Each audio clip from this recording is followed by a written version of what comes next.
अगला सवाल है क्वेश्चन नंबर 10। त्रिभुज पी क्यू आर में जिसका कोण क्यों समकोण है, P R plus Q R बराबर 25 सेंटीमीटर और पी क्यू बराबर 5 सेंटीमीटर। तो बेटा साइन पी, कोस पी और टेन पी का मान ज्ञात करो।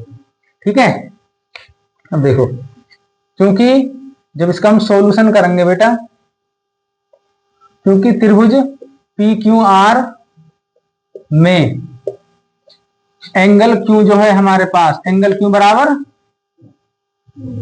क्या है, 90 डिग्री है।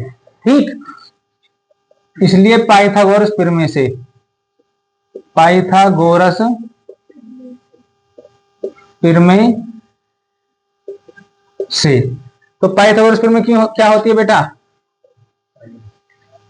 पी आर स्क्वायर बराबर यानी कर्ण स्क्वायर बराबर लंब square Q R square plus P Q square. ठीक, अब देखो हमें बेटा किस किस की वैल्यू दे रखी है, एक तो हमें पी क्यू बराबर 5 सेंटीमीटर, ठीक, दूसरा बेटा P R plus Q R बराबर 25 सेंटीमीटर दिया गया। ठीक है, तो हम क्या करेंगे, यहां से पी आर की वैल्यू निकालेंगे। पी आर बराबर हो जाएगा हमारे पास 25, इधर जाएगा तो माइनस के क्यू आर। ठीक, इसलिए पी आर स्क्वायर है बेटा, पी आर की वैल्यू कितनी है, 25 माइनस क्यू आर।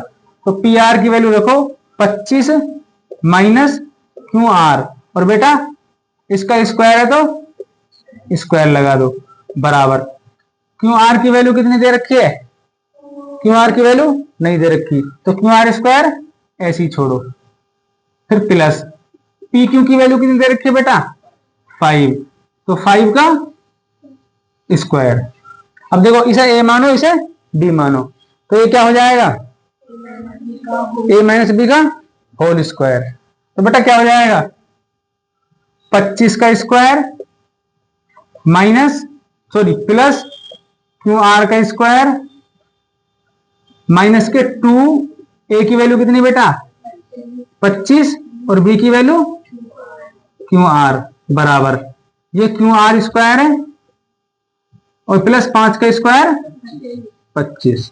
ठीक, 25 का स्क्वायर क्या होता है 625 plus Q R square minus 25 दूनी 50 क्यू आर बराबर क्यू आर स्क्वायर प्लस 25।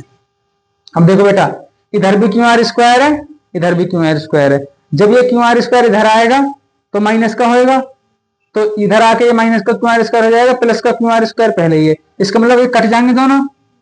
ठीक, नेक्स्ट, अब क्या बचेगा हमारे पास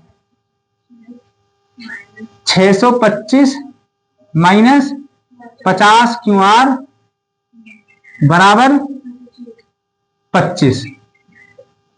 ठीक, अब बेटा देखो 625 25 इधर आएगा तो माइनस के 25 बराबर 50 क्यू आर इधर माइनस का है, उधर जाएगा तो प्लस के 50 क्यू आर। 625 में से 25 का कितना बचेगा 600 बराबर 50 क्यू आर। बेटा जब मल्टीप्लाई में इसके हमें तो क्यू आर की वैल्यू चाहिए, जो मल्टीप्लाई में है उसके बटे में आ जाएगा, तो क्यू आर स्क्वायर बराबर क्या आ जाएगा हमारे पास 600 बटे 50, एक जीरो से एक जीरो कटा। ठीक, 5 से 60 कितनी बार कटेगा 12 बार, 12 पंजे 60, तो क्यू आर बराबर कितना आएगा 12 सेंटीमीटर। ठीक, अब हमारे पास क्यू आर की वैल्यू है, पी क्यू की वैल्यू है। ठीक है, किसकी वैल्यू नहीं है हमारे पास, पी आर की वैल्यू नहीं है, लेकिन बेटा हमें दिया गया है P R plus Q R बराबर 25।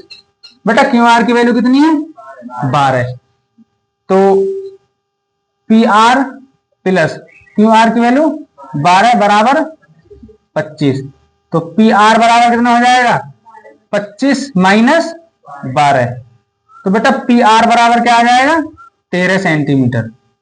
पी आर बराबर क्या आएगा 13 सेंटीमीटर।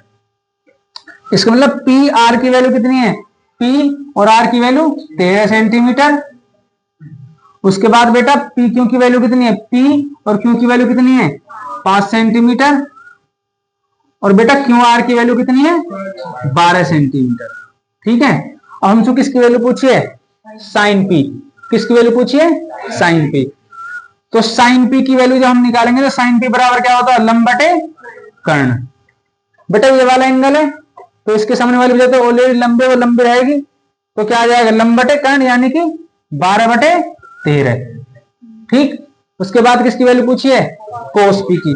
तो कोस पी किसके बराबर होता है, आधार बटे कर्ण। तो आधार की वैल्यू कितनी है बेटा 5 और कर्ण की वैल्यू कितनी है 13। उसके बाद टेन पी। टेन पी, तो टेन पी किसके बराबर होता है, लंब बटे आधार। तो बेटा लंब की वैल्यू कितनी है 12 और आधार की वैल्यू कितनी है 5। तो ऐसे इसके मान निकालेंगे। ठीक।